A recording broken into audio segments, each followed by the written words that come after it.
Okay, I clicked the second start button, so we're started now.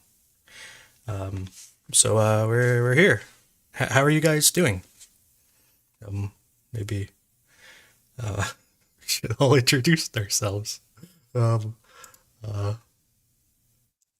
okay, so today we have Exit is here.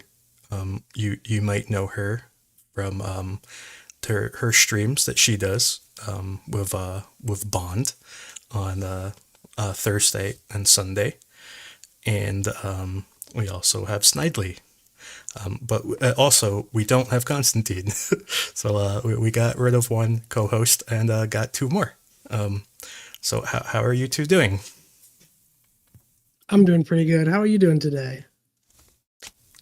Pretty okay. Um, I'm glad that there wasn't um, a significant missile strike. There's still a missile strike, but it wasn't major tonight. So that was nice. It's always a nice thing to come back to, isn't it? I mean, not the missile strikes, but Yeah, something that can be dealt with.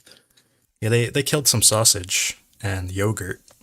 Um, Oh man, I really like yogurt. That makes me sad. yeah, I don't know if people were injured. At least I didn't see.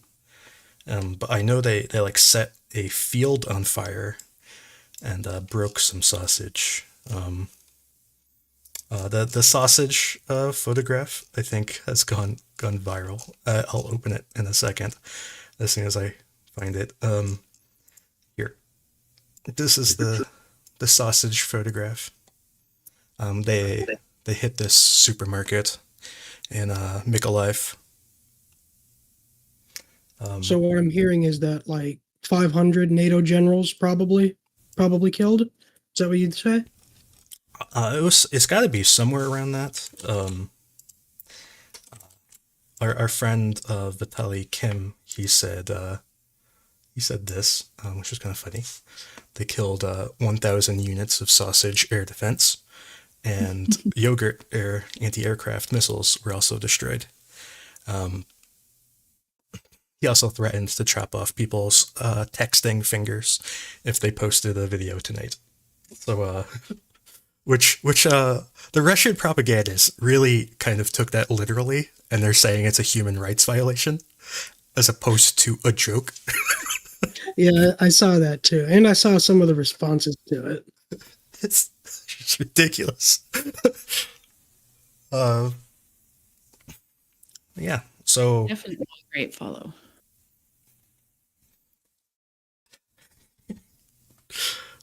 yeah, there's also of course the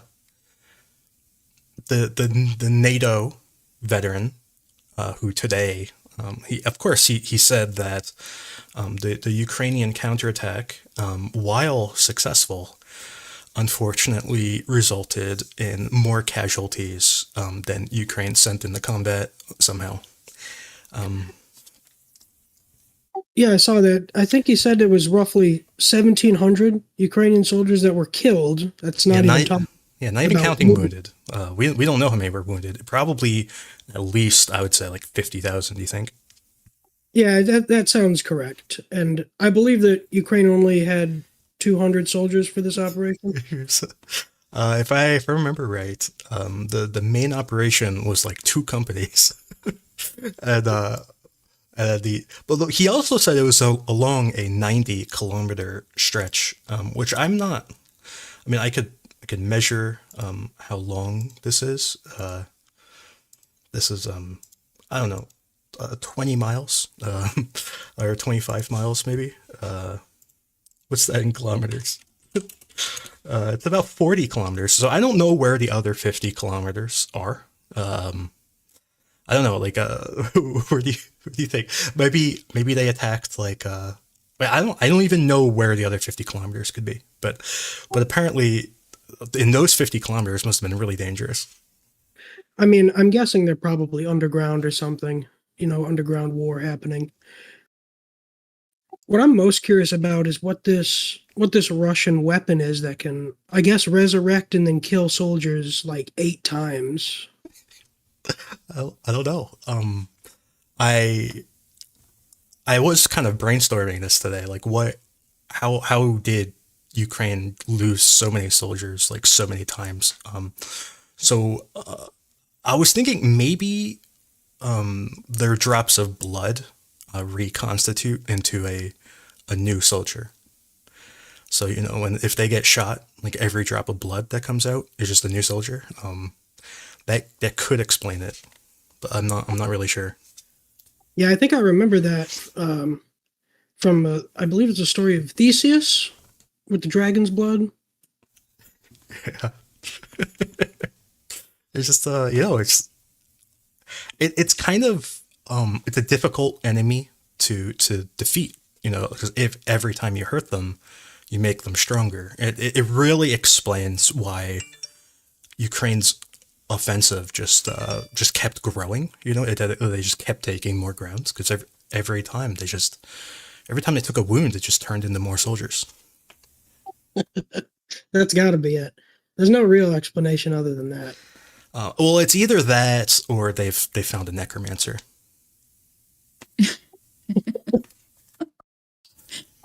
Is this the definition of bioweapon then? If like the little tiny soldiers come out every time you bleed? I think so. And also we've seen Ukraine has deployed their war geese recently.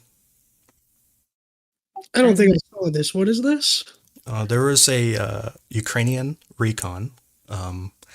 It was on a mission, and they were kind of sneaking through a forest, along with their war geese. Their little. It was a little male goose with his two wives, I guess, and they were taking part in this recon operation. As an owner of geese, I can say I was shocked at how quiet those geese are. I know. They're very well trained. Seriously. Very well trained geese. You don't see that often. But yeah, there was also I love how he like the guy he like walked up to the other guy and he was like, "There's geese here." It was really. The other guy he's got to be like, "I don't believe you. I don't hear anything." They were so quiet. This is the other side of the bioweapons. Obviously, I'm just starting all the bioweapons conspiracies tonight. Yeah, I need. Yeah, we had to cover the geese thing. Our comment. I don't know if you two can see the comments, but the comments are one person said, "Thank you for covering the geese. It's an important story." Of course, we had to cover it. Anyway, so getting into like actual news. I don't know how to map what's going on in Klishchiivka. There's so many conflicting reports about this town. I think the most conservative. Well, first I'll just say what Klishchiivka or whatever. Anyway, what this town is, it's the town south of Bakhmut. It is a town that is on a hill. I'll show you in 3D. It's a town that is on a hill where the hill is to the west of the town. The hill is quite steep. It was an important defensive position that Ukraine had, and kind of disappointingly lost pretty rapidly. I've heard explanations for why this position was lost so quickly. I don't know if these explanations are true or if it's just people complaining just for the sake of complaining. But basically, they said that the trenches that were built on this hill, which were built before this invasion, they're built a long time ago. But they basically said that these trenches were improperly designed and improperly maintained over the past few years. So that they couldn't effectively defend this position. And I don't know if that's true. They might just be complaining or making excuses, but that was kind of the general sentiment that I've heard. But anyways, Ukraine lost this hill pretty quickly. It was very disappointing, and Russia continued on pushing west until they hit the canal, and then they got stuck on the canal for several months. And now Ukraine has captured that canal, and they are pushing towards Klishchiivka. Now, there are a lot of differing reports of what's going on here. The most conservative report that I've seen is that Ukraine was about 3 kilometers from the town. So 3 kilometers is about this tree line here or this tree line here. They're both about 3 kilometers away. Now, the more aggressive stories or whatever, the more aggressively people are saying that Ukraine has captured this trench line. Others are saying that they have gotten into the town and they're currently fighting for the town itself. And there are videos of things going on. I'm unsure what these videos truly represent. There are videos of Russian trucks moving along this road that comes south out of Klishchiivka and moves towards Andreevka down into the Russian supply line. So there are trucks moving into town through this road. Some of them, they had very worried drivers who were not driving very well, and they wrecked their truck. A few of them crashing into houses and things. So moving in a bit of a hurry into this town, a few small weapon caches were destroyed by Ukrainian mortar fire. But that's really nothing new. Ukraine has been destroying weapon caches here for months, really, and there's a ton of video of that. And recently they reportedly killed some pretty high-ranking officers in some of these houses. Well, I don't know why rank officers would move into these houses. These houses have been basically under Ukrainian fire control ever since maybe March, if not February. Ukraine has pretty much controlled all of these roads with their artillery. And there have been lots and lots of videos of them destroying lots of things in this town. So I'm not entirely sure what is going on in Klishchiivka. Is there a reason that the Russians would want to hold on to that? Because, from a completely non-military person, that looks like a really untenable place to try and hold for any length of time. Well, from Snidely might have something to say about this, but I think if Ukraine can take this hill, and it's possible they've taken it already, I think Russia is going to have a really hard time taking it back. They've taken so many casualties. Russia taking this hill in the first place, they leaned really heavily on artillery fire and just overwhelming numbers. Like they had so many infantry just climbing this hill in every direction. They originally came up this side of this hill, on the western side, moving up the canal. They moved up this canal. First, they captured this corner. Then they moved up and captured where these two tree lines meet. Then they moved up both tree lines and captured this right here. Then they moved up and captured this tree line and moved along the canal until they almost reached this highway and cut off the highway. And then meanwhile, they moved up this tree line that is just above Klishchiivka, and they captured the trench line and moved up this tree line beyond the trench line and captured all these positions. And it required a ton of infantry, and they took a lot of really, really heavy losses doing this. And I just don't think they have it in them to do it a second time. So unless I guess they could attack from the side of Bakhmut and push Ukraine out from the hillside, that would be easier. But you'd think that Ukraine would do their best to not let that happen by guarding this exit from Bakhmut. which seems to be Ukraine's main priority, moving on from losing Bakhmut, which, to be honest, Ukraine is on the verge of losing Bakhmut. So I think that's the reason Russia really wants to hold Klishchiivka, is because if they lose it, it's going to be really hard to take it back. This is really a defensive position that this position doesn't. It wasn't really important for defending Bakhmut. It's more important for defending Chasiv Yar and controlling all of the roads into Chasiv Yar from the east. So it's actually pretty important. Snidely, do you have anything to say, Snidely, about that? I think you're pretty spot on with most of it. The only thing I'd say, I guess a little differently, is I think right now Russia didn't think that they'd be in the position where they need to defend this town that's at the base of a hill, because up until recently, like he said, they had pushed much further on, and it's only recent that they've been pushed back to this position. They don't want to abandon it, because then that's South Bakhmut. That's a terrible place for Ukraine to take over for Russia. So they're stuck defending this poor position right now.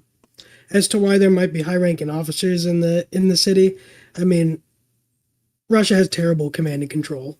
They have very bad NCO corps. We've known about this for a while now. And a lot of times they have to have senior officers in the area to motivate troops to do something, especially if they're at the base of a hill getting shelled all the time. Yeah, it's just that Ukraine has so thoroughly controlled Klishchiivka with their artillery. And just to paint a picture of what's been going on in Klishchiivka, Russia had at one point, I don't know if it was a whole battalion or some such. It was a lot, but they had a lot of Nonas. Nona is a self-propelled mortar. I'll find a picture of it. But it's this guy here. But they had a ton of Nonas in Klishchiivka. Ukraine systematically hunted down and destroyed all of these Nonas. I counted at least 8 or 9. I think it was at least 8, if not 9, that I have seen images of their destruction. I think it was a whole battalion worth of Nonas, basically. First, they destroyed all of these Nonas. Then they started hunting down all of the heavier pieces of equipment they had here. There were BMPs, there were KAMAZs, just like transport trucks. They've been hunting down and destroying all of this stuff for a while now. And then they started destroying various houses that were that the guys were like kind of staying in, I guess. Although they probably live in the basement, I imagine. But anyway, they were destroying the houses. They scored a bunch of hits on weapon caches. So over the past few months, Ukraine first destroyed all of the Russian mortars and basically all of their artillery in Klishchiivka. And then once they're all destroyed, they've been taking out everything in the town. So this has been going on over the course of months. And now, after all the damage is done, really, Russia is now deciding, hey, let's send in our dudes and try to fix the situation. It's a little too late. You'd think that if they wanted to defend this position, like seriously, they probably would have addressed this problem back in March or April. But they waited until it's too far gone. So for the new listeners, we have a few guests today. First, I'll say that Constantine is not here today, and I'll also address another question that we've had. No, Constantine has not worked on changing his voice. The woman we have here today is Exit.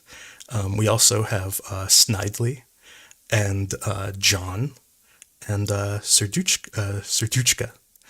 John and Serduchka have not talked yet. Although, do you want to say hi, John? Hi, all. This is John Ridge, the missile guy, and Serduchka. Do you wanna say hi? Good evening or good morning, everybody. Hey, hello. So we've been talking about Ukrainians' attack on the Klishchiivka area and what's been going on for the past few months, and more recently, the Ukrainian attack here. And I was saying I don't actually know what is going on in this town at the moment. There are a lot of conflicting reports, some saying that Ukraine has already captured the hill, others saying that Ukraine is fighting for the town, others are saying that Ukraine has actually already captured the town, and still others are saying Ukraine has not even reached the hill yet. So there's a lot of there are a lot of possibilities. Conservatively, I have this all as basically a gray area. So that is more or less the news of Klishchiivka. So I don't know. Do you want to talk about missiles while we have some of our missile experts here, or should we talk about Bakhmut first?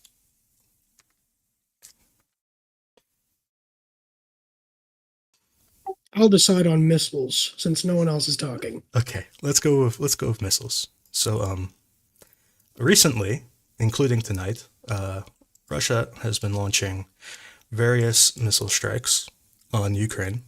Some of them have been calibers. Some of them have been Kinjals, or however you pronounced it. Actually, I don't know how to pronounce it. But last night, Ukraine managed to intercept a large number of ballistic missiles and cruise missiles, many of them over Kyiv, some of them in other areas. I believe some of them were over Mykolaiv or Dnipro, Petrovsk, somewhere. Anyways, so first, everybody asks, or everyone's been talking about the so-called destruction of the Patriot. I guess we should talk about that first. I don't know, John, do you want to talk about the Patriot? Right. So there was some very interesting video and footage that was released during and immediately after the other night's air raid, and I believe it was sourced from some of the CCTV cameras in and around the city and around Kyiv that were, I guess, like, I'm not sure if they're publicly accessible, but in any case, somebody posted essentially a portion of the live feed, and you could see pretty clearly surface-to-air missile launches of Ukrainian air defense assets taking place from a park in the city, and based pretty conclusively, or we can pretty conclusively say, just based upon the volume of interceptors launched in such a short period of time, combined with the launch angle, we could be reasonably confident that was a Patriot, part of a Patriot battery anyways, launching PAC-3 CRI, cost reduction initiative interceptors. And you can also see off in the distance 2 to 3 vertical launches, so presumably there was another SAMP system nearby. I'm guessing probably either S-300 or IRST-SL that was vertical launching some interceptors as well. And what was particularly notable is there were launches from that site for about a span of 2 minutes, launching about 30 interceptors. And then about 5 minutes after the launches cease, on the CCTV feed, it looks like there's an explosion at the approximate site where the launches took place. It isn't exactly clear from the video because there's a bunch of buildings and trees obstructing the view, and also could have been, an optical illusion since you don't really have a good sense of depth perception from that angle. And so that at the time pretty immediately sparked some concern that either a Patriot battery, either in whole or in part, had been successfully struck by the Russians. And then earlier today, we got reports from various different journalists and media outlets quoting various unnamed U.S. Department of Defense officials that part of a Ukrainian Patriot battery had suffered, quote unquote, some level of damage, had potentially suffered some level of damage, but was not destroyed, and that they were assessing whether or not it would need to be repaired out of country, or if the Ukrainians could do it themselves in country. And then that reporting within the past 2 hours has pretty conclusively shifted to that a Patriot battery, or part of a Patriot battery, was lightly damaged, but that the damage is minor enough that it will be able to be repaired by the Ukrainians themselves in theater, perhaps with some small amount of technical assistance from the U.S. at all. So what that really suggests to me, given the fact that the damage was not significant, clearly, as well as the fact that the explosion that we see on the video is really quite small, all things considered, that makes my mind go to two possible explanations here. I think probably the likeliest and the most plausible is that a launch site was probably sprayed with falling debris following interception. You have to remember, with ballistic targets, even if you successfully intercept and destroy it, especially if it breaks up in flight, all of that debris is going to be more or less on a similar ballistic trajectory to what it was on before the interception. So it's basically going to spray debris over a fairly large area. So it's not, it's happened previously in other countries and in similar situations that following successful interceptions, a portion of the surface-to-air missile system gets sprayed and, perhaps slightly damaged by falling debris. The other potential explanation that I think is quite plausible, although I'd say maybe a little bit less plausible just because it's a little bit more complex, but still worth considering, is that one of the interceptors could have suffered what's known as a hang fire, which in the context of rocket motors means that the motor ignited but then failed, usually due to some sort of structural failure within the solid propellant grains, such as like large cracking, etc. And the missile then basically came out of the launcher and then crashed next to it. Or alternatively, it could have been fired and suffered a guidance failure immediately upon launch and then basically looped around and crashed near the launcher. There was one or two images that came out seemingly of this same Patriot site that appears to show potentially an interceptor looping back around to the launch site. This is not entirely unheard of. It's happened to the Russians rather commonly on a couple occasions, but it's a documented phenomenon with Patriot, with PAC-3 specifically. It's happened to the Saudis a couple times. So such a technical malfunction like that is totally within the spectrum of plausibility, and based upon the info that we've seen thus far, it would seem like that at probably most we'd be talking 2, maybe 3 Patriot launchers at a single launch site. The battery can be fairly dispersed, so depending on what type of data links they're using, if they're using the radio frequency or the wired data link options, the individual components of the battery can be dispersed, I think, with the RL3 capability up to 30 kilometers apart, and dramatically farther once you take IBCS and the associated relays into account. So we likely had 2 to 3 launchers at a single site. The radar was elsewhere, the fire direction center was elsewhere, and other components were elsewhere. So we probably had maybe, those 2 to 3 launchers lightly damaged would be my estimate at this point, just based upon the albeit limited data that we've seen. And on the bright side is it looks like those are going to be easy to repair, and worst case scenario, even if they weren't, the launchers would be the most trivial component for us to replace. We have somewhere in the ballpark of 500 to 1,000 Patriot launchers in U.S. inventory. So if the Ukrainians lose a couple, that's something that, out of all the components of the system, that's by far the easiest for us to replace. Yeah, Serduchka, what do you think? Yeah, I mean, I'm inclined to I'm inclined to have the same sort of level of skepticism as I think a lot of us have had. A graining explosion on a video does not the loss of a battery make. John's got a great point. It's an incredibly dispersed system. It's an entire battery's got the 6 major components. You've got the radar set, your engagement control station, the launch stations, the power plant, the antenna grouping, and the interceptors themselves. So I think there's a lot of people jumping to conclusions that we've destroyed a battery. Like John said, the odds of hitting every single critical piece of equipment is highly unlikely. And I think it's just worth highlighting as well. I've seen some mention of talking about the loss of trained crews and the time it takes to train Ukrainian service people to operate these systems.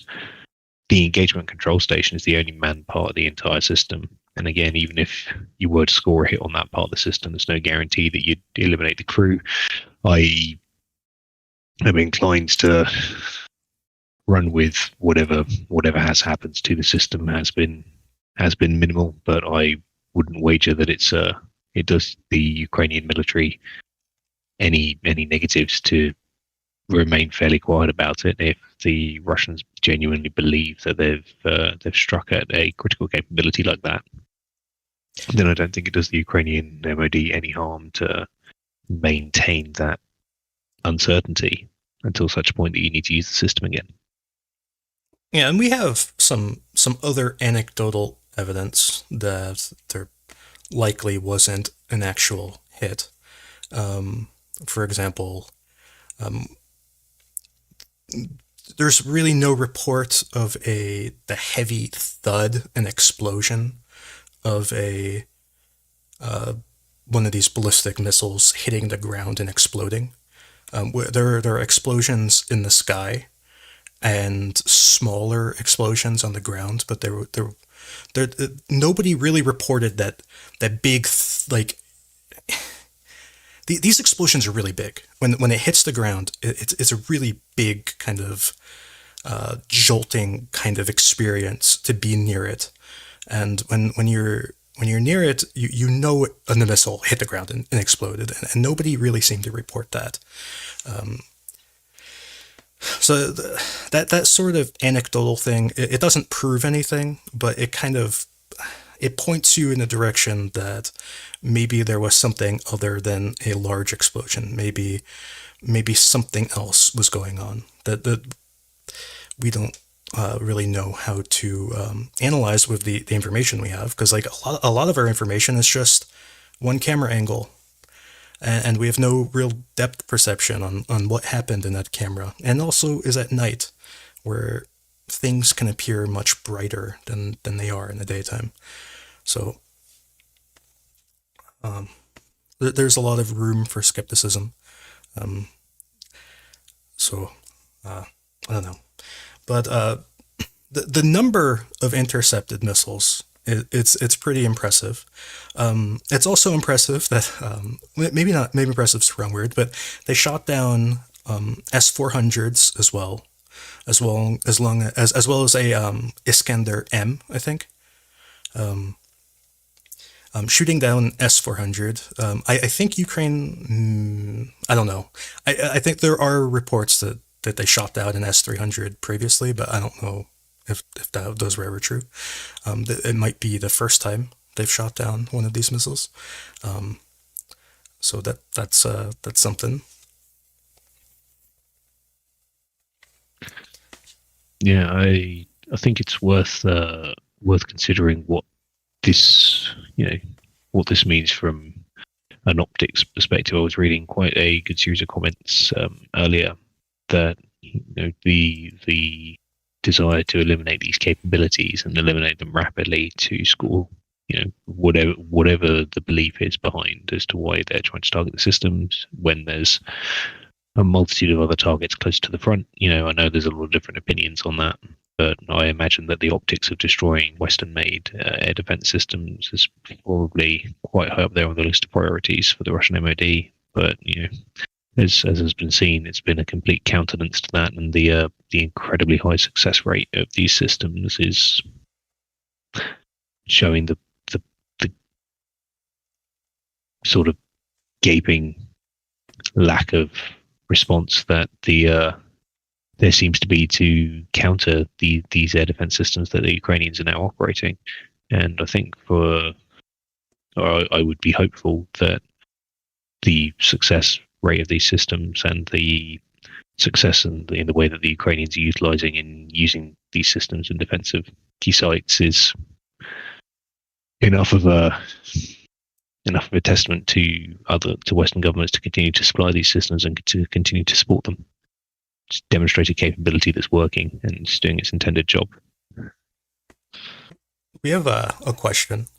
Does the S-400 have an anti-radiation capability? Not as far as I'm aware. I don't believe either the 5V55 series or the 48 and 6 series. I don't believe either of them have any kind of anti-radiation capability. Their 48 and 6 might have a home on jam capability. I'm not sure that it does, but I'm not 100% sure that it doesn't. But it doesn't have an actual true anti-radiation capability as far as I'm aware.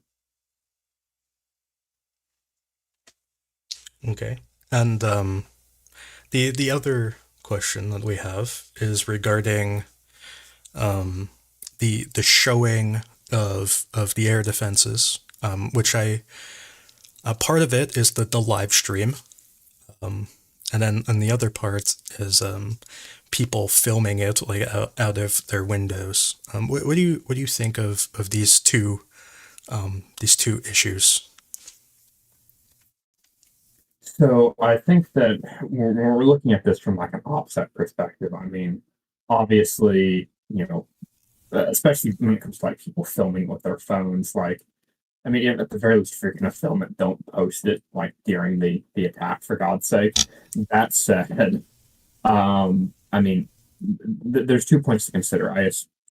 The first is the threat to Ukrainian operational security, or I guess the immediate threat to Ukrainian operational security from this kind of stuff is probably less than we think. Because in general, my understanding is that Russia does not really have the capability to adjust or correct fires rapidly during a strike like this. Their kill chain and their targeting cycle, especially with standoff munitions, is just not fast enough for them to be able to. I mean, even if they were watching that CCTV live stream in real time and saw the battery firing in real time, I mean, I'm enormously skeptical that they have the ability to, to actually mensurate the target, generate, a set of coordinates, and then plug that into a standoff munition, have that launch, and then, account for time of flight, have that arrive, and I'll have all of that done in less than 5 minutes. That's just not a capability that they have. And to be honest, in order for them to have that capability, that's really something that, I mean, even for the United States, even though we have, a dramatically faster kill chain, targeting cycle, etc. I mean, even if it would still be difficult for us to do that, just using purely standoff munitions have that kind of rapid reaction capability. You really need to have some degree of air superiority and be able to quickly, once you have that data point, once you have that sensor input, to be able to quickly, vector in fixed or rotary wing assets with, in this case, anti-radiation missiles, electronic warfare capabilities, laser-guided bombs, put up ISR assets that can, mensurate targets rapidly. That would be the kind of capability that they would need to be able to rapidly follow up on data like this and prosecute those targets. And they just really don't have that capability. Now, that being said, obviously having these air defense sites, publicly disclosed, even if it doesn't pose an immediate risk to the security of these assets, it's still not fantastic. It would be better if they weren't exposed, obviously, but I would be skeptical, I guess, of any imminent threat. My bigger concern would be people disclosing the locations of these sites prior to strikes, when the Russians can actually have some time to sit down and mensurate these sites and other targets and actually, put in that effort to potentially successfully, pre-target them, if you will. Yeah, and man, I just remember, what was it, like 2 weeks ago, that one of the like Ukrainian government guys, I can't remember who it was, he posted an interception literally like 5 seconds after the interception. And I like the crew was just like, "What are you doing, dude?" Like, it's like, even if Russia maybe it's impossible for them to adapt to this sort of information, but it's still like, why are you doing it? Why are you tempting fate? Especially like, I guess it depends on where the asset is, where the air defense system is. Because if you're closer to the front, it's possible they could send like a Lancet at you, which would be not great.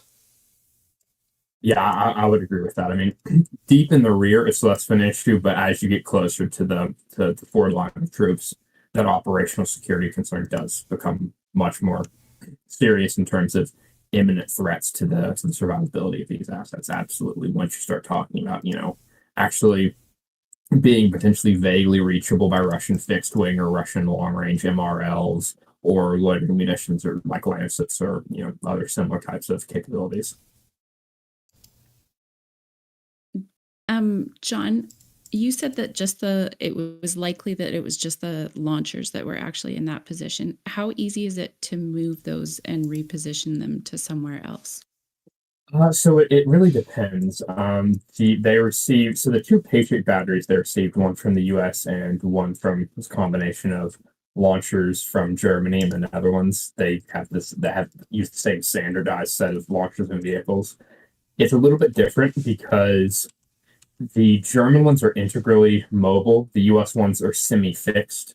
And what I mean by that is the US ones, the launcher, the radar, the ECS, and all the other components are basically mounted on trailers, which are towed by trucks. And so that's quote unquote semi-fixed. Whereas the German ones are integrally mounted on vehicles, like the picture that Andrew has pulled up right now on the screen on the lower right of that Patriot firing a PAC-2.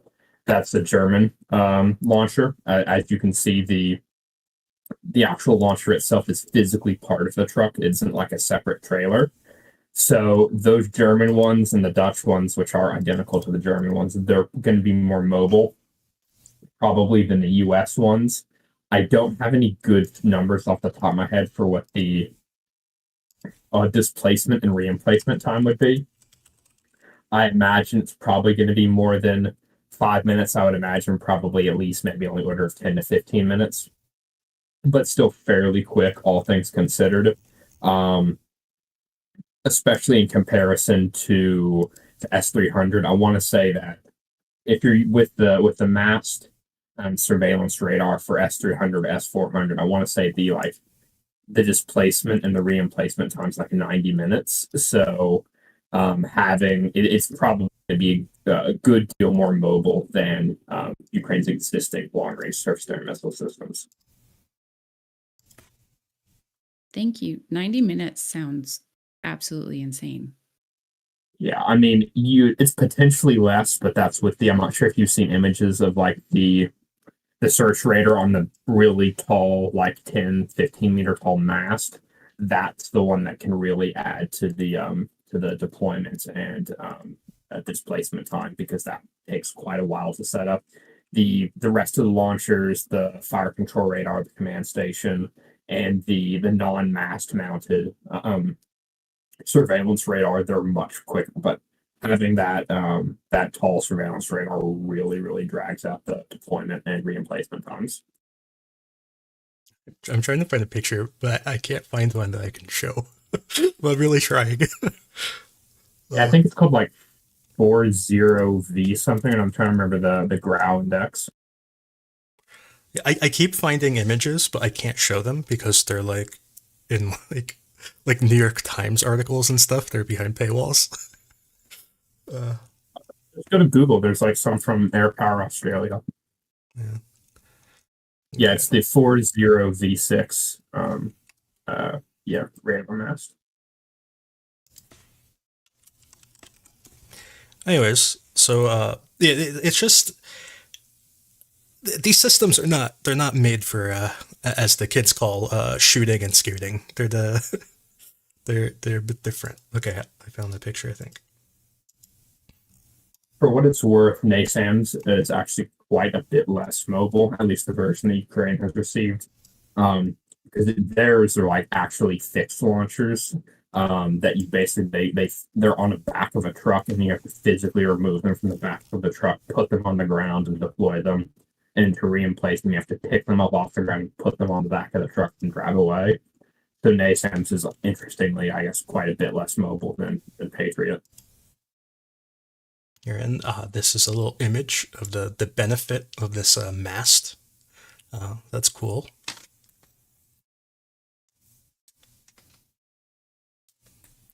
But anyways, is there any other missile related news you'd like to talk about? We talked about the tragic loss of Ukraine's anti-aircraft sausages already. I think you missed that part. Alive. Yeah. A true tragedy. I don't know how we're gonna get past that one, but we're gonna have to work through it. Oh, there was some very good news actually. So Germany has pledged an additional 4 IRIS-T SLM batteries, and on top of that, in addition to those 4 batteries, which is an engagement control center, TRML 4D search and engagement radar, and 3 launchers each. They're also providing an additional 6 separate TRML 4D search and engagement radars on top of that. So those will be able to plug in seamlessly with NASAMS and IRIS-TSL, because the NASAMS FDC Fire Direction Center is out of the box compatible with it and can remotely control all of those assets. So there'll be 6 additional standalone radars on top of those 4 additional complete batteries that they will have to play around with. Although the timeline for that is unclear, and I suspect it will probably be quite lengthy, but at some point in the future, that will be a very good addition. Is this in addition to the ones that they announced about a week ago? Yeah. So it was they had initially announced 4 IRIS-TSL batteries. Of those initial 4, 2 have been delivered. I believe one of them was actually the demonstrator system. The second one, I think it was fresh off the factory floor. And then the 2 other systems from those first 4 are yet to be delivered. And so on top of that, they just pledged an additional 4. And then on top of those additional 4, they pledged 6 standalone additional TRML 4D search and engagement radars.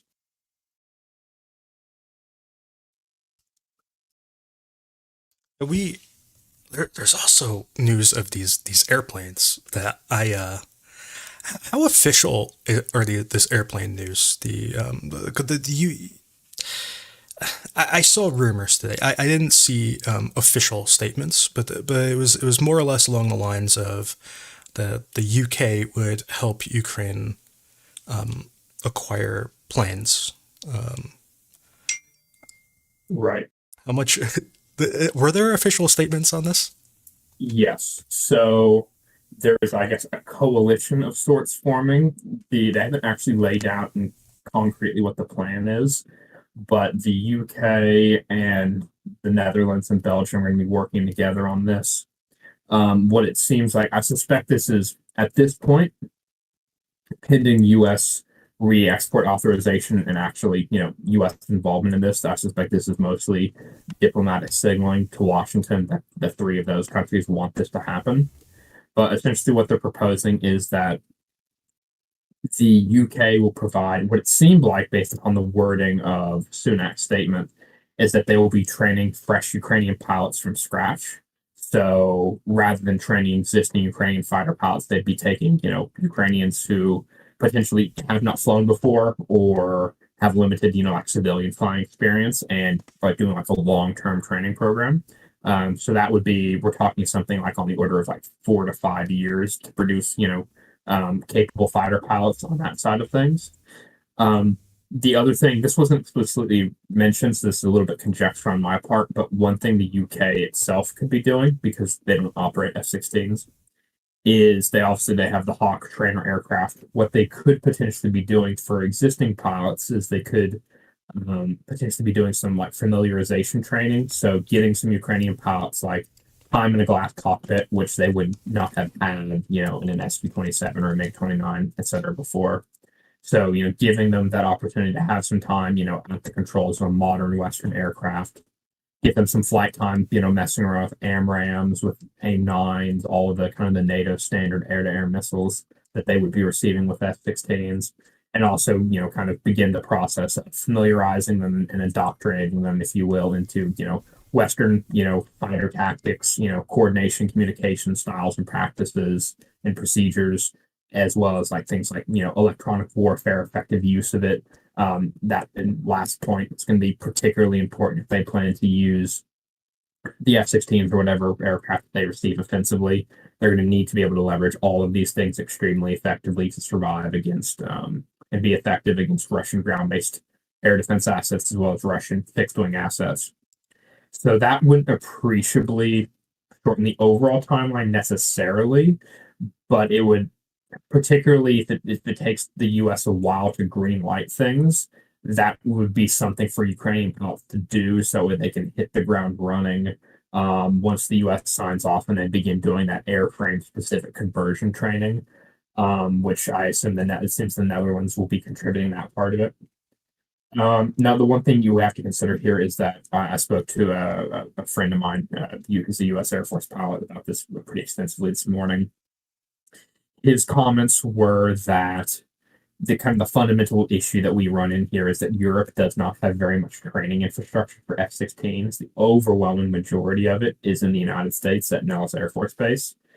He kind of estimated just back of the envelope that Europe collectively could produce 5 to 6 combat capable Ukrainian pilots trained on the F-16 every 6 months. So 5 to 6 pilots trained every 6 months.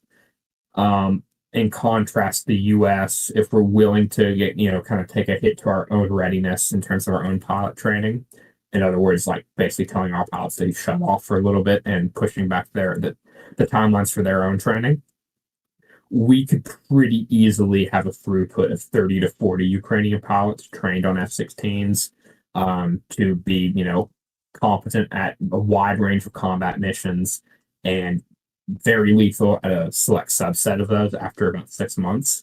So that would be the kind of throughput that we're looking at. And again, that kind of highlights the point that, for whatever diplomatic moves happen in Europe in regard to fixed wing, at least it's related to F-16s. It's not just about U.S. re-export authorization here. The U.S. has to be involved and has to be leading this because nobody in Europe really has the infrastructure to train Ukrainian pilots in the needed numbers to be able to make a significant difference on the battlefield in the immediate future. There's also the Israelis. They have a not insubstantial training program. I think that they could probably, the estimate that I saw was maybe close to 8 to 10 pilots every 10 months. And if they're willing to completely halt training of their pilots, they can maybe do maybe 10 to 20 Ukrainian pilots a month. But obviously that's way, way, way speculative. And I would say that's very unlikely. And there's, something to keep in mind. But, just given how things are going politically, that seems, incredibly out of the question. Okay. And then there's also the matter of getting the airframes. The Belgians said that theirs were all like basically done, like they're at the very end of their lifespans and they're basically falling apart. Also the UK doesn't have any. Netherlands has 40 to 48, I believe. I think some of them they're being re-exported. Some of them, I guess, potentially could be freed up for Ukraine. Norway was in the process of selling off all of their remaining ones as they transition out fully to the F-35. My understanding, per some Norwegian friends who are connected in this area, is that they were planning to sell at least 12 of their aircraft to Draken, which is the private aerospace group. That sale has been canceled unilaterally, I believe, by the Norwegian government. So they now have 12 aircraft just sitting there. I will let y'all figure out what the implication of that is. So there, we have the airframes, some number of them. I believe the U.S. Air National Guard were retiring, I believe, 48 F-16s in the coming year or so. They're older ones, but they're retiring. They're in their lifespans, which isn't fantastic, but it's workable. They exist physically, so that's something. So if there really is political will to do this and the US is leading the charge, we can probably scrape up, I would guesstimate, maybe 80 airframes. And that would really change things. So we have a few questions. First question is why are countries focusing on the F-16 and not another plane? Like any other plane, really. Like a F-18 or Right. So we whatever. have four options before us. We have the F-16, the F-15, the F-18, and the Gripen. Here's the lay of the land. So the F-15 is a fantastic aircraft. It is truly an absolutely fantastic aircraft. Better than the F-16, arguably. It's hideously expensive to operate. It's twin-engine aircraft. It's at least double the operating cost per flight hour in terms of operating it and maintenance, etc. than the F-16. It's just hideously expensive, both upfront and maintenance. The F-18 is also likewise going to be quite a bit more expensive than an F-16, not quite as much as an F-15, and the F-18 also has the advantage of being more well adapted for dispersed operations off of non-standard runways, such as like highways and stuff like that, than the F-16, which is nice. But again, higher unit cost, higher maintenance and operating costs, and there's less available, so smaller overall logistics supply base. And finally, there's the Gripen, only like 120. They're great for dispersed ops. The problem is like only 120 of them exists, and I think the Swedish government has said no, they're not sending them. So I mean, they seem to be out of the question now. So just in terms of logistical sustainment, an F-16 is not perfect. It's not really well optimized for dispersed operations. Has that big, massive intake at the bottom. Has a real tendency to suck up foreign object debris and fry the engine.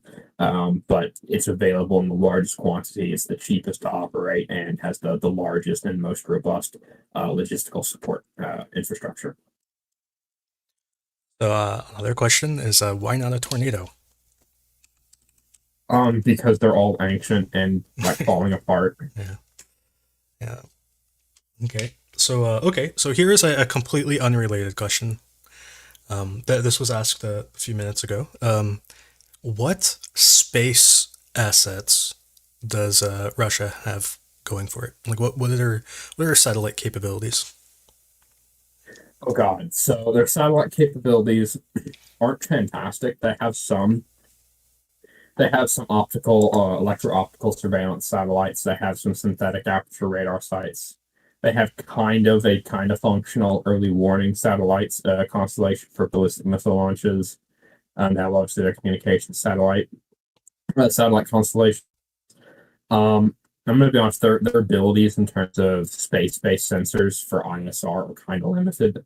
Like I think the estimate that I saw was that they can get a high resolution satellite pass with their like state-run constellations like once every 2 weeks. The Ukrainians can get like the same quality imagery from Maxar like every 24 hours. And potentially much shorter revisit intervals if they're going for lower resolution imagery. So I mean they have that capability, but it's limited.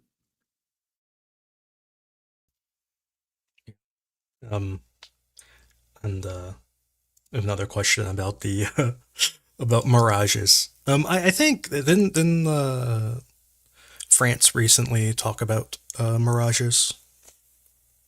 Not explicitly. Macron said that training for Ukrainian pilots, quote, he said, quote, can begin immediately without actually committing to anything. It's typical. So, typical Macron. They have Mirages. Granted, I think for the Mirage C, I think it is, only those that have received the midlife upgrade can actually fire the Micah BVR air-to-air missile. And without that, to paraphrase a Ukrainian friend of mine, the Mirage 2000C in the absence of that midlife upgrade is, to be honest, worse than Ukraine's Su-27s and MiG-29s capability-wise. So I don't think that's something the Ukrainian government would really be interested to be honest, unless there's literally no other option. Yeah. Anyway, so So moving on from planes, getting back into missiles, cruise missiles. So I think France. Serdushka wanted to comment on the UK Sadushka, aviation stuff. go for it. Yeah, just on the point about what capability the UK government might be providing, I think I don't know whether this is me reading too much into it, but the specific statement from the UK government says this summer we will commence an elementary flying phase for cohorts of Ukrainian pilots to learn basic training. Now, within the context of the Royal Air Force, elementary flying training is the very first stage of military flying training, normally carried out on the Grob Prefect. So pilots from whether you're going rotary, fixed wing or fast jet will undertake basic training on the Prefect before you're streamed to Maltese, rotary, fast jet, whatever it may be. So my guess would be that that's the level of provisional flying training. You're quite right in saying that, we do obviously maintain the Hawks. We've got 2 squadrons up at 3 squadrons up at Valley for a basic fast jet on the Texan, and then streaming through to advanced fast jet on either fast jet flying or advanced weapons. But my thoughts were just sort of a general open-mindedness here. We've got the Euro-NATO Joint Jet Pilot Training Program, which I think is based out of Shepherd. I know it's a collaborative sort of multinationally manned jet training school to produce combat pilots for NATO. I've seen a few commentators talk about whether or not that's a possibility for getting Ukrainian pilots worked up without having to impact individual nations' flying training pipelines, if there's slots into there. But I just thought the phrasing of the UK statement about elementary flying training to me indicates that it will be that sort of very basic prefect level introduction to flying. Nice. Okay. So sticking with the British, what do you think the impact of these storm shadows have had over the past few days? Because we've seen them launch from Kramatorsk, I believe. Most of the launches have come from there. They fly. A few of them have flown into Luhansk and destroyed various structures in Luhansk. To unknown effect. I honestly don't know what they've really destroyed. But anyways, so what do you think the impact they have had already, and what do you think the impact will be going forward of these weapons? From the way I see it, the impact is sort of political, psychological, and military. Politically, it's another supposed red line escalation that we've gone through without substantive response in that respect. It's opened the door to other nations giving equipment of a similar capability. Obviously, we've seen France and now giving Scalp, which is basically the same thing, just with a different interface. From a military perspective, we can talk about the Broach warhead till the cows come home.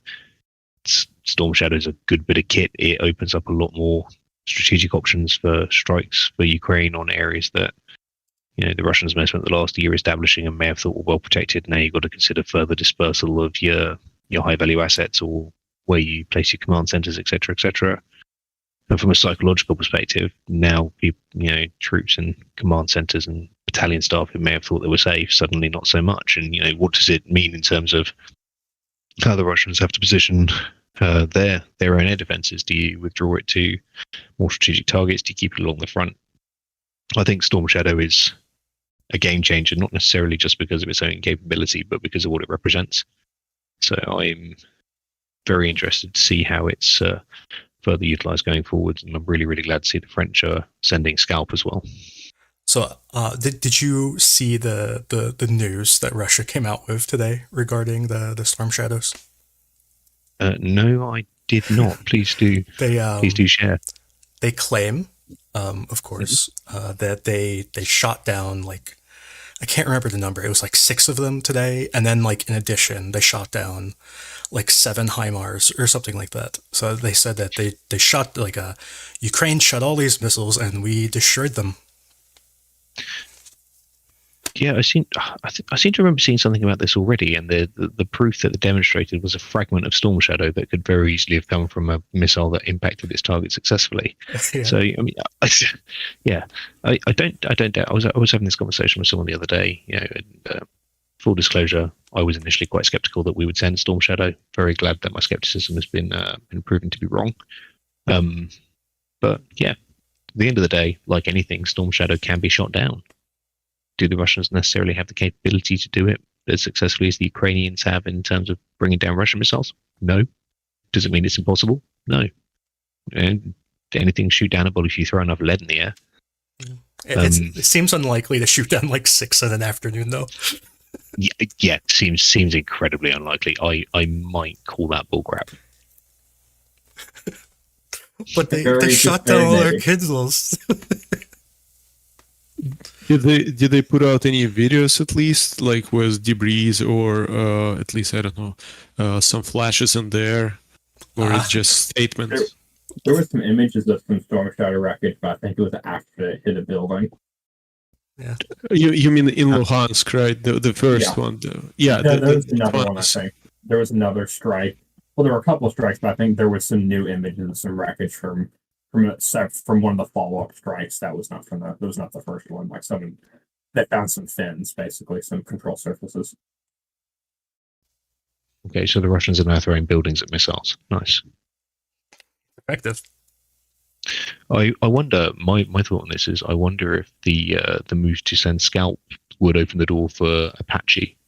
I think that would be an interesting development. The uses very much a similar interface, but just with the warhead difference, I can see that opening up another range of strategic options. Well, this is the anti-runway version.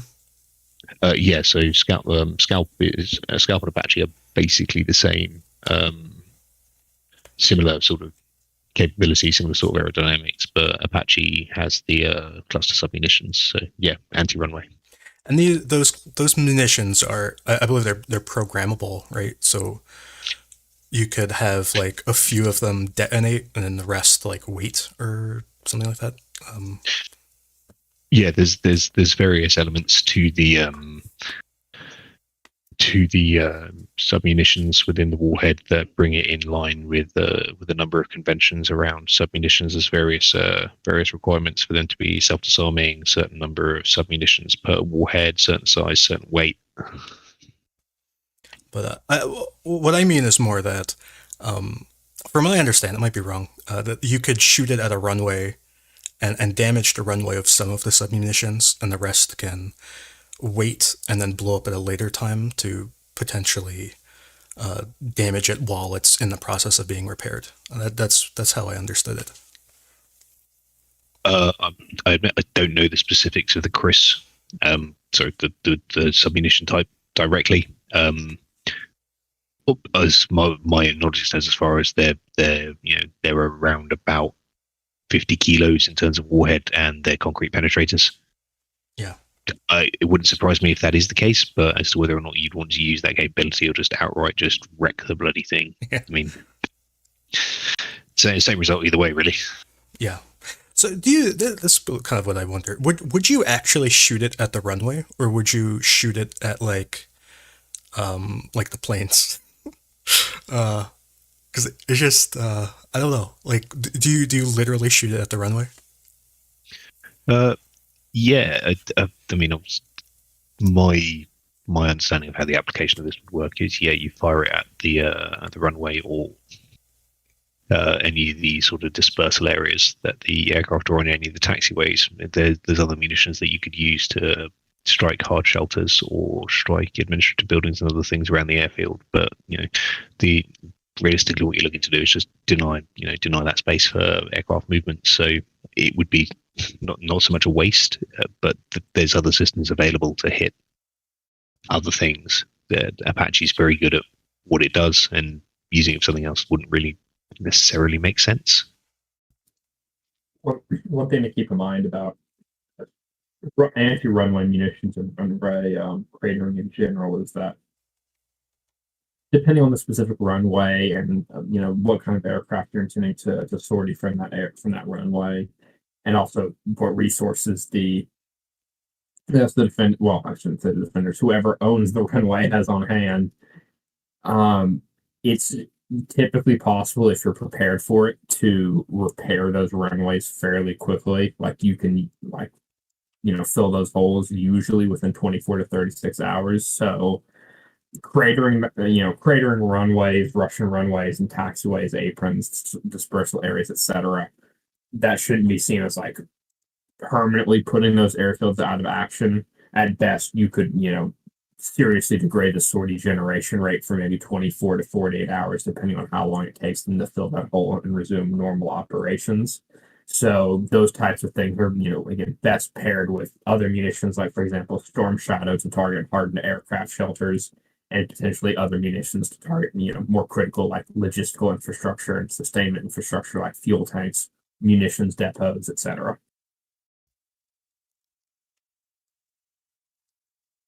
There's a man. It's just it'd be nice to push these airplanes just further out. But anyway. So are there any other topics you guys want to talk about regarding missiles or planes or any of this sort of technology? Do we want to touch on SAMP real quick? Sure. So SAMP, my understanding is, per a Italian source that I don't really know how reliable it is, that Italy has delivered their portion of the SAMP system that both Italy and France pledged to deliver several months ago. At the time, which was a few days ago, it was reported that the French had yet to deliver their contributions to the system. I believe a French publication has now, like within the past 12 to 24 hours, said that France has delivered the components that they pledged. I have not actually been able to find that source yet, so I haven't been able to dig into that in any great depth. But SAMP, once it's there, should offer similar capabilities to Patriot. Has some nice things that Patriot doesn't, such as being vertically launched. So the launcher in and of itself has 360-degree coverage, provided you have radar coverage in whatever given direction you're trying to engage a target, which is not something that Patriot has. That said, I'm not sure that it will integrate as seamlessly as Patriot does with some of their existing systems like NASAMS and IRIS-T. There might need to be a little bit of tinkering done there. But actually, well, with IBCS there now, I mean, it shouldn't be too difficult to develop the A kit to plug in all those various radars and launchers and other assets into the Ukraine's overall integrated air defense network. So what are the range? What's the range on this? The numbers that I've seen publicly are a bit vague. Like they haven't. I don't think it states, the public figures I've seen state like an explicit range. They've phrased it as to intercept ballistic missiles that have a range of up to 600 kilometers or something like that. That's typically how the figures I've seen have been phrased.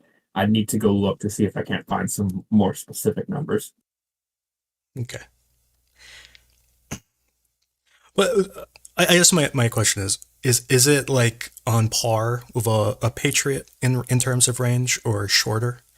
What does it compare to? At least against ballistic targets, it should probably be similar, I believe. Okay. All right. So,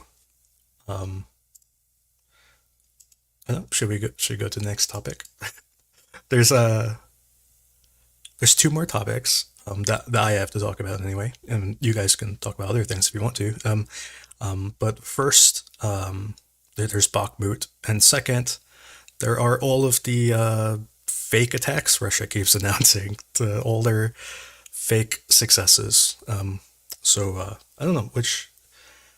Should I do Bakhmut first or the fake attacks first? I don't know what order to go in. Let's go with Bakhmut first.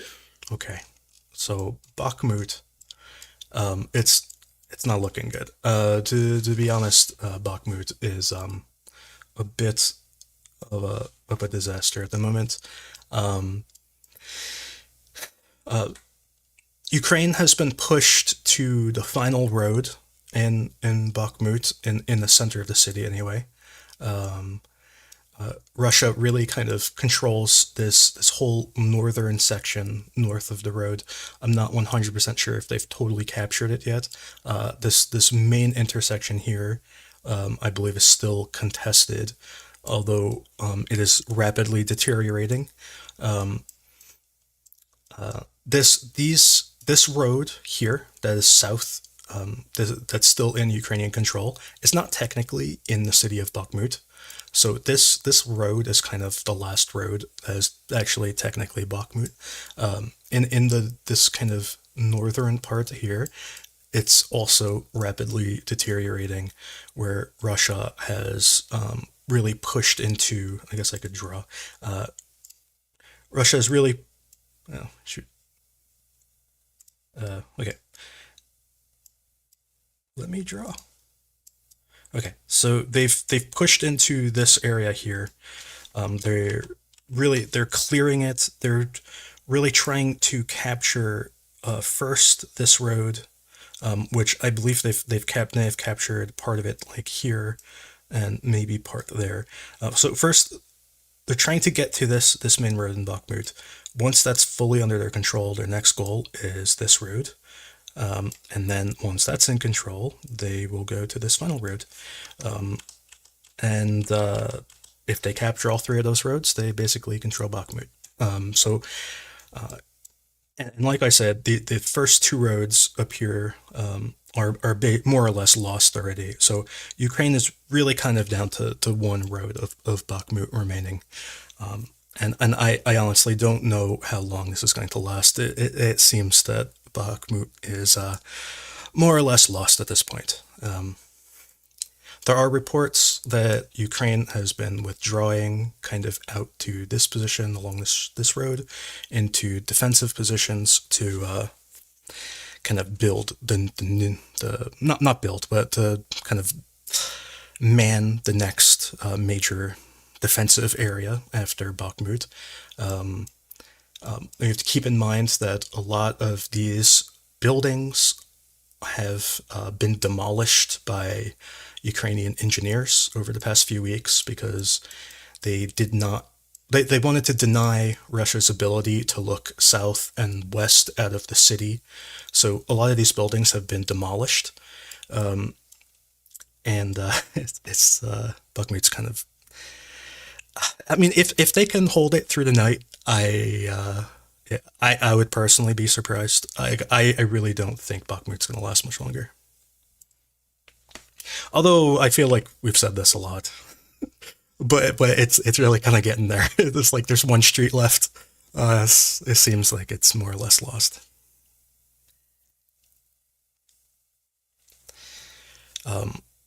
Constantine, did you hear about anything in Bakhmut today? Well, things have changed, so I don't have any updates since 2 days ago because my people I have contact with, they were rotated out just yesterday. So I cannot say anything other than looking at you. Yeah, looking at this map, it looks that Ukraine, if this is true, it looks like Ukraine will have to pull out soon, but once again, it was holding there for, I don't know, almost It's been 9 months. It's been 10 months in Bakhmut itself, and then all the time it took to get here. From what I have heard from my source, this school here is in heavy combat. I got a message about this school, I want to say about 5 hours ago. About an hour later, Russia declared that they captured the school, and I have no way of confirming or denying that. I just know that about 5 hours ago, I was told the school is in heavy combat, and about 4 hours ago, Russia said they captured it. So I mean, it's possible they did capture it. I'm not really sure. So. Russia said that they captured the school and then moved up and took all of these apartment buildings as well. I don't know if that's true or not, but well, maybe we'll find out tomorrow. So um, it's just it just seems over at this point. So if technically speaking, if Russia captures all of those apartment buildings, or just said if they capture those apartment buildings, that means they've captured Bakhmut. If you want to go by the legal borders, because these buildings, you're not actually in Bakhmut. So after Bakhmut, at the beginning, we spend about a half hour or whatever talking about Klishchiivka. So I don't really want to talk about that again. But after Bakhmut, I imagine Ukraine is going to really try to control this kind of big pile of mud after between Bakhmut and Ivanivska.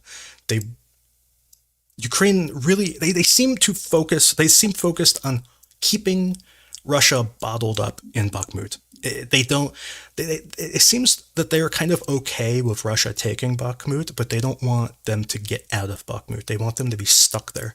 So they want to bog them down in these fields. I think that is kind of the point here. And then with if Ukraine can also take Klishchiivka, it denies this whole southern flank as well. So Russia would, and also this northern flank of Russia is in a state of collapse, where Ukraine says that they have actually taken more ground towards Yehidna and Berhivka today. I don't know if that's true. This is a claim that a number of Ukrainian sources have been talking about today. So it is possible that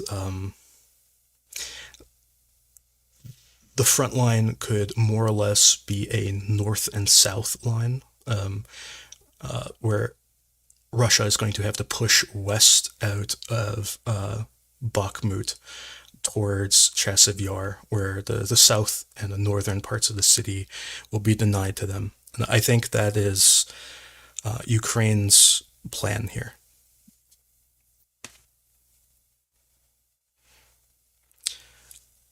I'm curious what Snidely has to say about Bakhmut.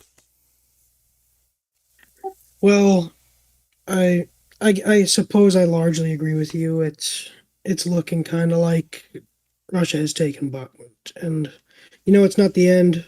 Bakhmut's an important city, but it's not the only important city. And I asked you earlier, where they had set up defensive lines, and you said it was right outside the city. So they're right there. They're ready to bottle them up. Most important, I think, is pinning Russia into this section. So they obviously don't want them to break out anymore. But pinning them in Bakhmut, they've got a lot of people in there, and keeping them bottled up there will prevent them from, of course, moving anywhere else.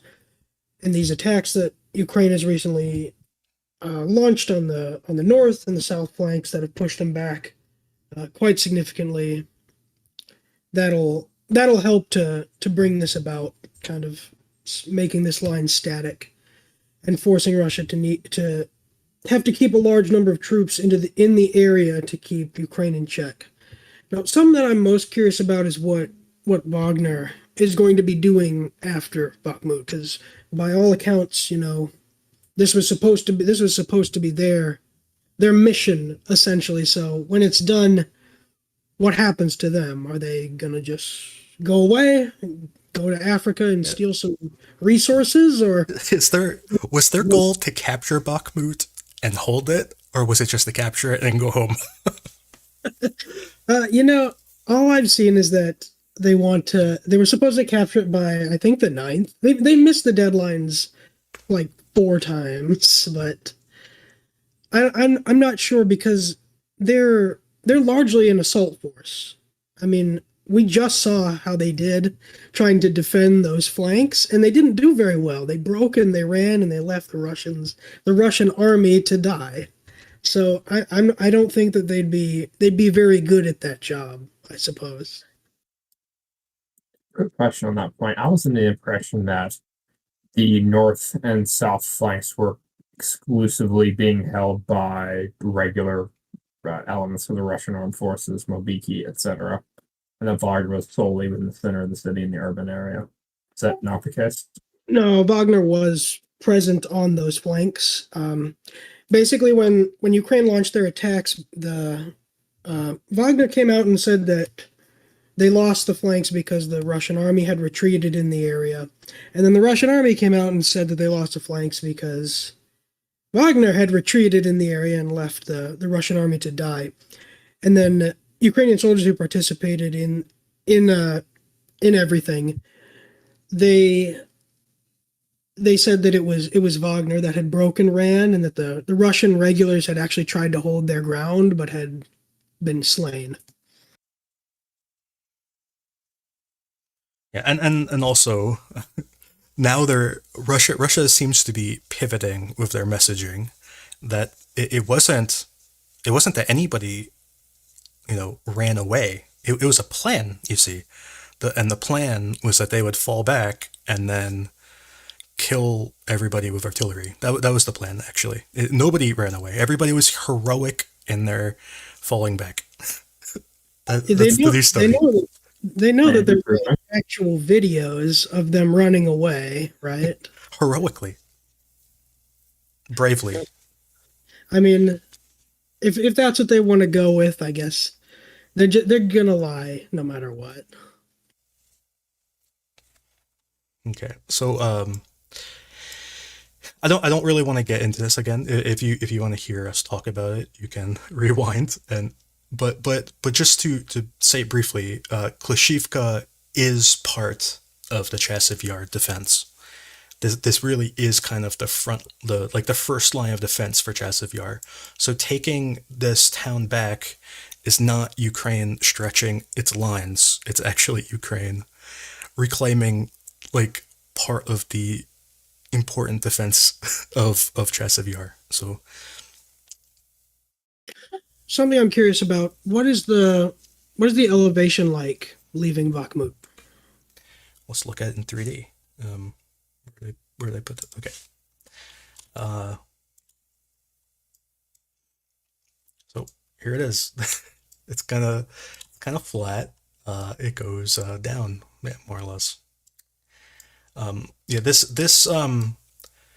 This back corner of Bakhmut is the high ground in this area. It's higher than basically everything. So it's more or less everything downhill from there. This is why Ukraine has demolished all of these tall buildings. They didn't want any firing positions pointing west, especially.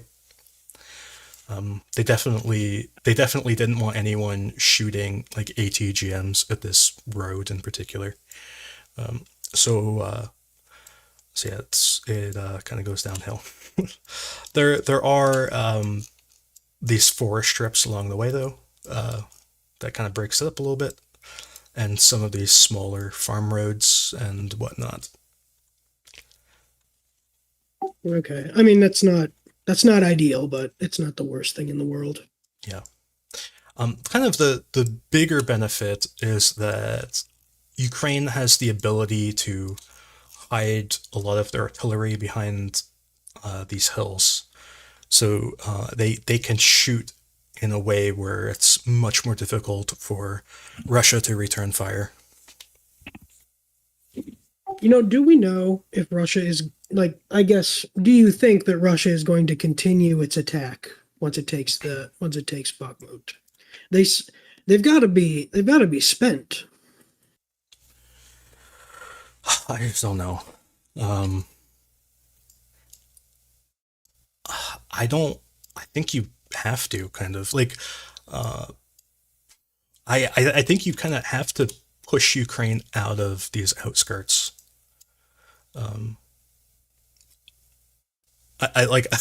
Don't you think it would be weird if they captured the city and just left Ukraine 100 meters away?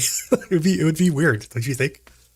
No, it'd be weird, but I mean that to keep pushing, that means they have to bring even more reinforcements into the area after the horrendous casualties they've been taking. Yeah, and pivoting away from urban combat to. I mean, I don't. I'm an expert on this or anything. I don't have any numbers or figures, but it just seems on an emotional level, going from urban combat to this kind of fighting on a farm, it just seems like a big change. Yeah, it typically is. There's some skills that can transfer over with trench combat and an urban setting, but other than that, it mostly moves into more maneuver based stuff, and there's a giant difference. Yeah, so especially when you spent like 10 months fighting in urban combat. It's like so I bet I bet a lot of these soldiers, they probably never saw combat before Bakhmut, don't you think? And like all of their combat experience is Bakhmut. Yeah, there's probably a very good chance of that. Anyways, that's kind of the Bakhmut situation. We already talked about the south. The north, I don't really have solid information about the north. Ukraine says that they have advanced. They said a few hundred meters. I don't know where. I do know that they did advance in this northern part here. They captured this little forest area, or actually, I think Russia just withdrew. But anyway, Ukraine captured this little forest area. They're pushing into this, pushing down this hill into this lowland, kind of clearing Russia out of this lowland here.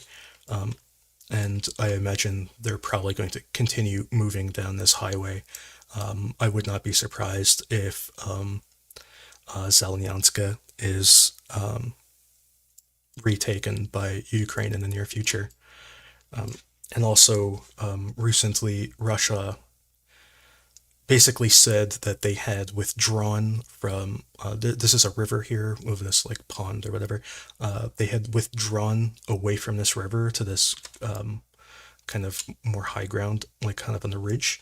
And I kind of think that they did this just because it's probably easier to defend there. But I think we're going to see a lot of Russia kind of pulling back and consolidating this kind of northwestern flank of Bakhmut. And in addition, and recently, Ukraine has taken some positions near Sakoy and Seti. That was like 2.5-3 weeks ago or whatever, but it's still recent enough that this whole kind of northwestern part seems to be just kind of collapsing. This was an ambitious attack that they did. They were kind of, since they couldn't really, they're having a lot of trouble breaking through in Bakhmut.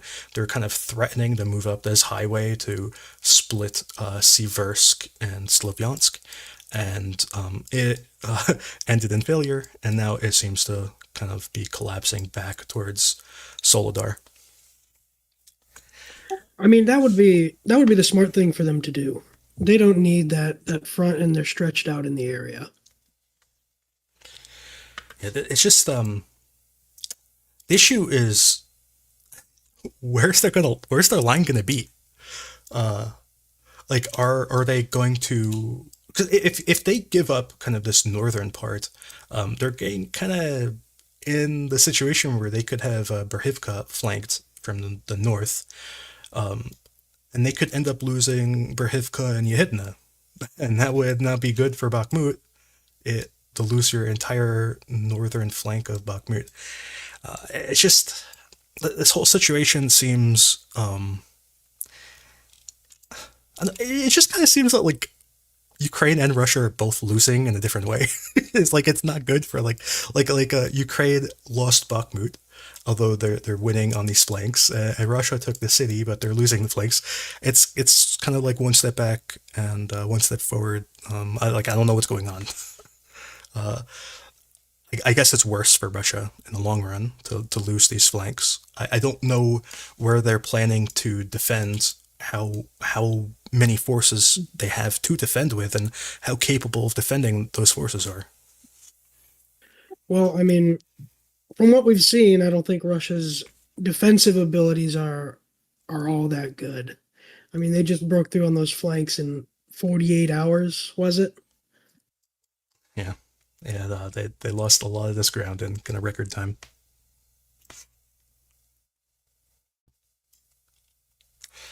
It was like 3 months, 3 months worth of advances lost in one day. It's pretty Was much, it?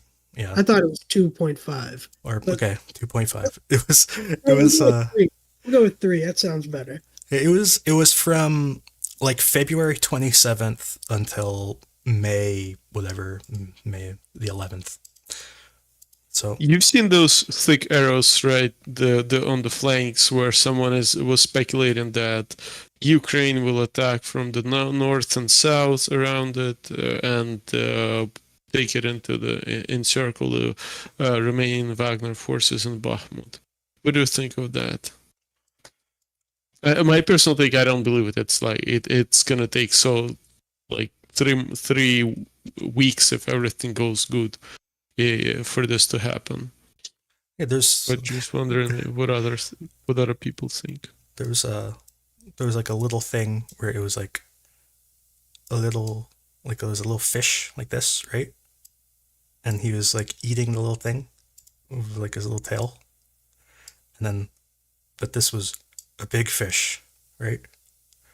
Like that. Is that what you're talking about? It was little tail. I didn't see that, but that's good. Yeah. So I mean, it's a possibility that that's what ends up happening. It's just it's hard to really predict what's going to happen because we don't really know what forces are available on either side. And because if Ukraine takes Klishchiivka, which seems pretty likely at this point, and they could also take Kurdyumivka, perhaps. They could collapse kind of this whole southern flank. If Ukraine can get to Zaitsev, it could really change things. Especially, I believe there's a hill right north of Zaitsev, or no, the hill is south of Zaitsev. It's right there. If Ukraine can retake that hill, it could really change this whole southern part of Bakhmut. And I can briefly talk about what happened in this southern flank. The way Ukraine lost this, because there was kind of Russia had like pushed up to here, and they were kind of like that, and they were attacking from every angle simultaneously, kind of like this kind of thing. So Ukraine was defending very well, but they were taking extreme casualties from artillery. Russia took this entire position, all of these positions, Kodema and Zaitsev were the two really important ones. But they took all of these positions basically on the back of just enormous, overwhelming artillery fire. And then Masyutivka was kind of the same thing, and Andreevka, which is right there, was these were all lost due to overwhelming artillery. Now, my point is that if Ukraine can actually take these positions back and fortify them, especially this hill, I don't think Russia will ever have that artillery advantage ever again. I think that is something that has come and gone. I don't think they're going to be able to come here and drop like 15,000 shells per day on these positions. Like I don't even think they can shoot that many per day in all of Ukraine, let alone on one town. Okay, so this whole area was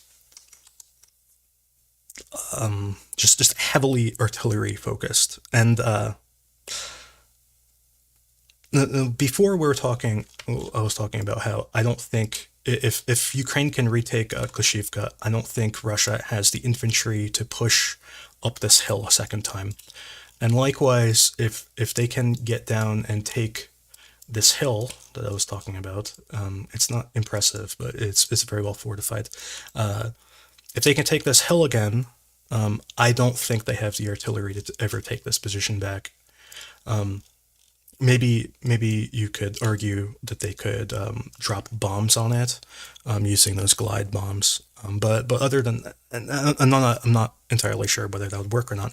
But that would really be their only hope of taking these positions back a second time. So now this northern part is a little different.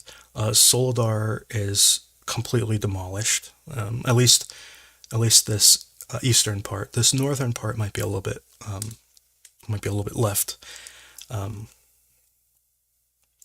yeah, I just don't think Russia will ever have the resources to take this stuff back if Ukraine can take it again.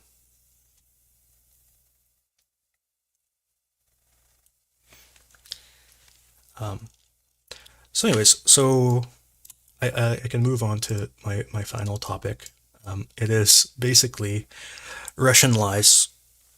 There was yesterday, there were many lies told about Masyutivka. I don't know how to say his name. Anyway, this town right here, it's not really a town. It's more like a house that doesn't exist anymore. There's no structures here that exist. Russia told a lie where they said that they attacked this town and defeated the Ukrainian forces. And the way they defeated them was very particular, very specific. They said that they crossed a DGR? It was a DGR, right? They crossed a DGR. I'm not sure what a DGR is. They crossed a DGR into this cliff, and they scaled the cliff like a ninja or something. And then at the top of the cliff, they found a Ukrainian battery of what are they called? Rapiers, rapiers, or whatever they're called. MT-12. Yeah, they found a battery. They used their ninja skills. They climbed up. They found a battery. They destroyed the battery, probably with their ninja skills. And then once that battery was gone, they sent in all of their forces into this town that doesn't have any houses, and they seized it. And while all of this was, while they were attacking this town, Ukraine repeatedly attacked these ninjas, and the ninjas just fended them all off, just long enough to capture this town. And they ended the day not only controlling this town, but also all of their ninjas were still in position up here. So that is the story they told. The reality is, and I have a friend who is actually very coincidentally kind of in this exact position. The reality is that Masyutivka, which I'm going to slowly zoom out, it is a town that doesn't really exist. It's a relic of the map. It's not really a thing anymore. This area was all a gray area that neither side could enter, they could enter. Neither side could control it. Ukraine didn't really need to control it because they control the hill on the other side of the river, and they could shoot down on this position whenever they felt like it. But they did occasionally send their own recon through here, and they would do their little recon stuff. 2 days ago, Ukrainian recon was passing through this area. They encountered a Russian recon, and the Ukrainians withdrew back to their starting positions. The Russian recon moved into town. They declared the town theirs, and then they continued south into this Ukrainian trench line.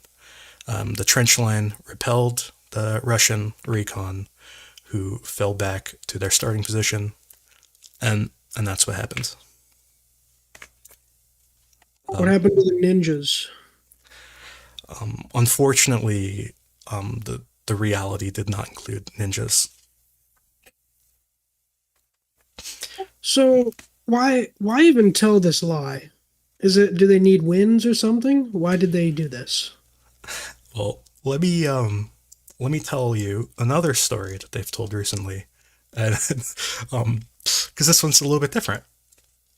This story consisted of the Russians in Kuzamivka, according to the Russians, were very scared. They were very scared, and they all ran away. Okay, they all just ran away, and the Ukrainians were very skeptical of the Russians running away, and they just watched them run away. And then Kuzamivka was empty. And that's the story. Is it still empty? Did you No, it's not empty. No. And, As of 40 minutes later, the town was not only not empty. Okay, 40 minutes later, the Russians, I guess they gathered their courage and they ran back, and not only was it not empty, but they were suddenly in control of this train station. In Novoselivska, they were in control of this train station. So in those 40 minutes, those Russians, they lost their courage, they found it, and then they took a train station.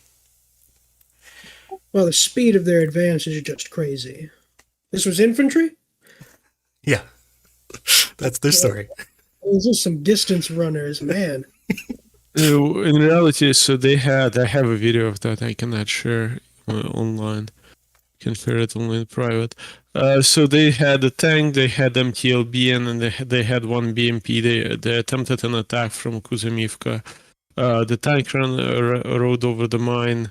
Then infantry scattered around, and they were just finished off by Code 9.2 unit and one of the Bashketniki SRK. Those are 92nd Brigade units by the artillery and the drones. I have a video of that. I just cannot share it. And then they tried a couple of local smaller attacks, but it was not any success. So basically, Russians tried to attack. They died. Nothing, and that's what. Not many other changes in here. So did they attempt a false retreat or something, or was that leaving the city just totally made up by them? Oh, it's totally made up by them. They did not leave the city. I don't know why they'd add that part in. That doesn't make them look good. Well, so I don't understand why they told these stories, but not only did they tell the story, but the stories went viral, and even like Ukrainian sources were stating them as fact when they have absolutely no basis in reality. Yeah, they need some kind of heroic story. I don't know, but it doesn't sound too heroic. Running away just for no reason. like our men were so scared they ran away. That's the story. Oh, come on, you can come up with something better than that. At least the ninja story sounds cool. Yeah, ninjas are much cooler than just randomly getting scared and running. Yeah. So I don't really understand why they're telling these stories. I understand a ninja story, but I don't understand why they're telling stories of failure. It's baffling to me, and this is not the first time. I mean, we could get back to the story of the people just running away from Bakhmut, right? That's another story of failure that Russia, completely unprovoked, is just fanning, right? That Wagner is saying that the Russians ran away, and the Russians are saying Wagner ran away, but they both seem to agree someone ran away. So why are they telling these stories of cowardice, like as they're like intentional propaganda. I don't get it. So for the Bakhmut one, it's just to play the blame game, basically say, oh, it's this guy's fault instead of me, kind of thing. For the other one about why they would abandon the city, I really don't know. I mean, that kind of sounds like something a Russian soldier just started saying to like brag to people about how they were driven out and then came back and totally won. But that one is extremely odd because it starts off with them running away unprompted. Like the Bakhmut one I can get to an extent because you're trying to blame someone else and not get yelled at, but that one's just odd.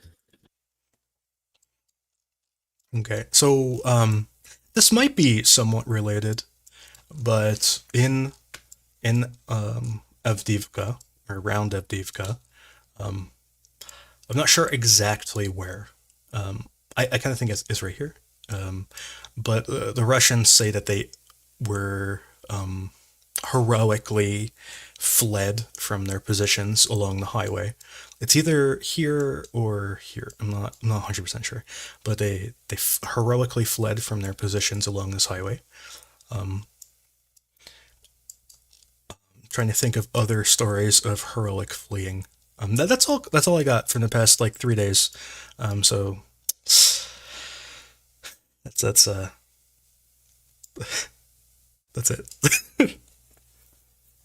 I mean, 3 stories of heroically fleeing, that's probably too much anyway. Yeah. Oh, I don't know if you count the heroically fleeing from islands on the Dnipro. Because if you count those, they've heroically fled from a few. Like, for example, this island here, Russia went from bragging about how they controlled all of these houses to saying that they heroically abandoned them in the span of 3 days. So that was interesting. That happened last week. It was or like 2 weeks ago, I guess. It was between May 5th and May 8th or whatever that they heroically fled from here. So yeah, that's all the stories of heroic fleeing they can think of. So anyways, that's all of the main combat news that I have to talk about for today. It seems that there was a lot of time passed, and I guess a lot happened, but also not that much happened. And a lot of the news is still undecided. It might be confirmed between now and Thursday.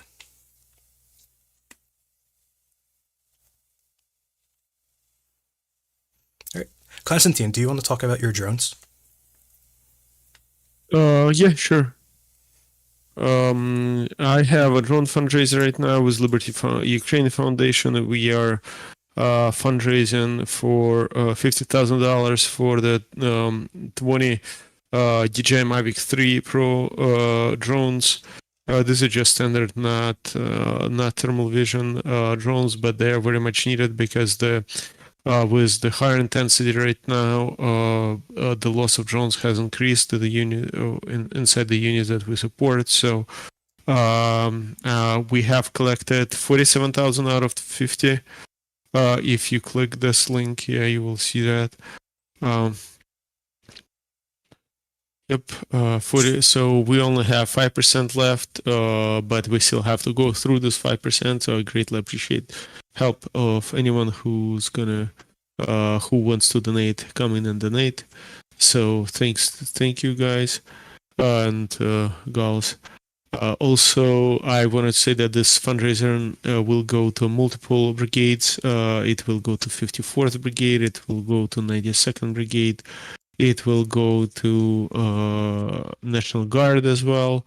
So in the and 46th Brigade, in 2 of those brigades, I have my friend serving, which my former commander.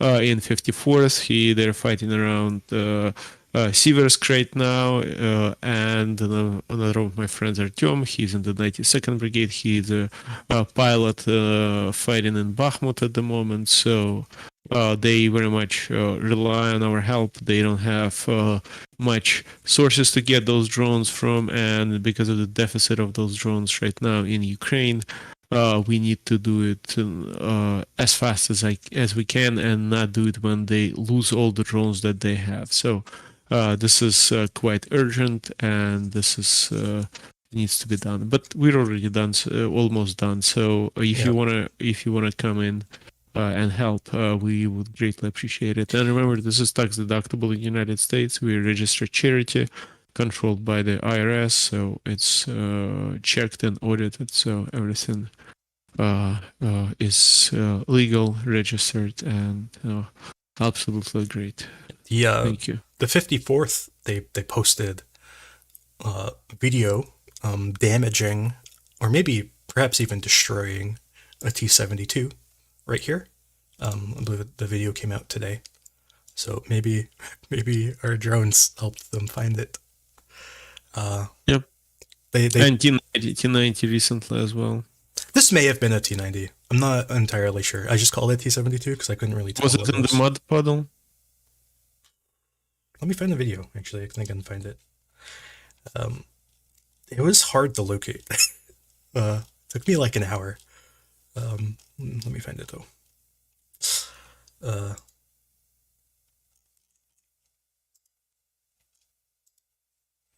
Here it is. Oh, they used the... I'm not actually sure what kind of tank it was. I just call it a T-72 because I wasn't sure. Oh, it was on the run.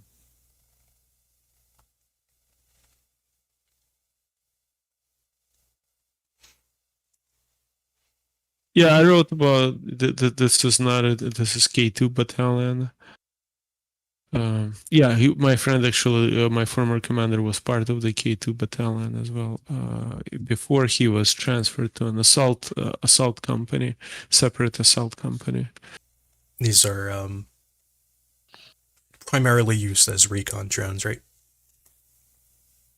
Yeah, they use them for spotting enemy. This is not FPV, those attack drones. This is for spotting, to reacting, to moving forces, so that and evacuation as well. We do a lot of.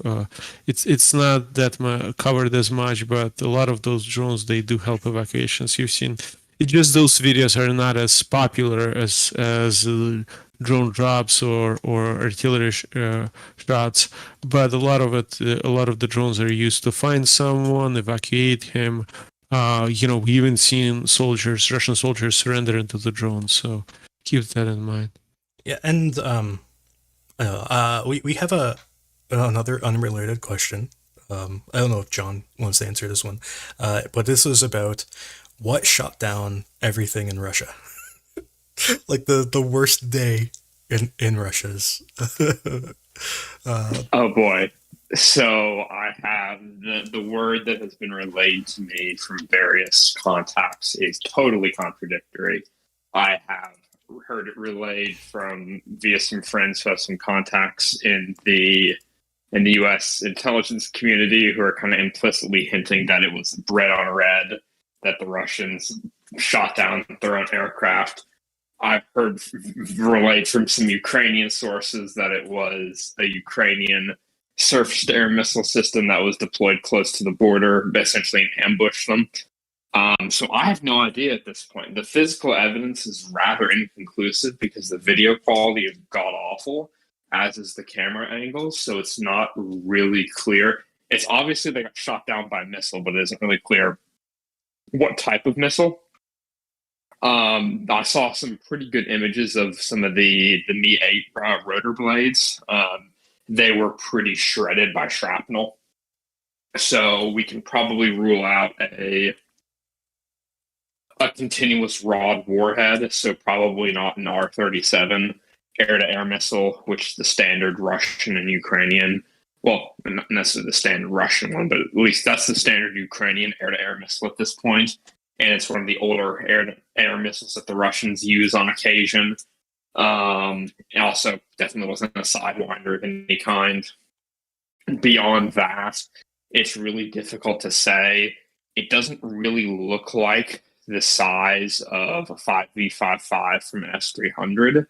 That being said, I don't know if that's like due to an optical illusion due to the camera angle, because it looks like the projectile in the video is about 4 to 5 meters long, and by comparing it to the helicopter, to the length of the helicopter. But at the same time, there's motion blur, so it's probably shorter, so maybe say 2 to 3 meters.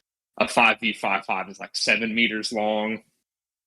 But at the same time, isn't clear if the missile is approaching that one helicopter in that one video at a relatively flat angle on a depressed trajectory, or if it's descending from above and it just looks like it's coming from in front just due to the camera angle being directly below or kind of below the aircraft isn't really clear. So I'm not really sure, man, at this point. I mean, we can say for sure that that's probably one of the worst days in the Russian Air Force in a while. To have 4 of your pretty expensive, semi-irreplaceable aircraft shot down in the matter of a few hours. That's a full 10% of the EW variants of that M8, or that Mi-8. Sorry, they only have 20 of those, and that's scratch too. Yeah, and yeah, I mean, good job. and it killed like everybody. Killed everybody. I heard a rumor, and I never saw confirmation of this, but I heard a rumor that there were people on that helicopter, like passengers. I don't know if that's true. I never saw confirmation on that, but I do know that every pilot died. That's good. Okay, so Constantine unfortunately had to leave, although Exit can pretend to be Constantine if she wants to. I don't know that I'm qualified for that. Yeah, that's kind of all the news that I have to talk about. I don't see any other questions other than someone asking whether that's a tank or a submarine. Could be a submarine. It's a submarine. Okay. Okay, so anyway, so thank you for everybody for coming and listening. Thank you for our guests for coming and speaking. Well, thanks for having me. It was a good time. Yeah, it was great having you. You can come back whenever you'd like to. And thank you for coming, John, and Exit. Pleasure to be here. Thanks for letting me ask questions. I appreciate it. Yeah, anytime. So thank you, everybody. We'll see you on Thursday.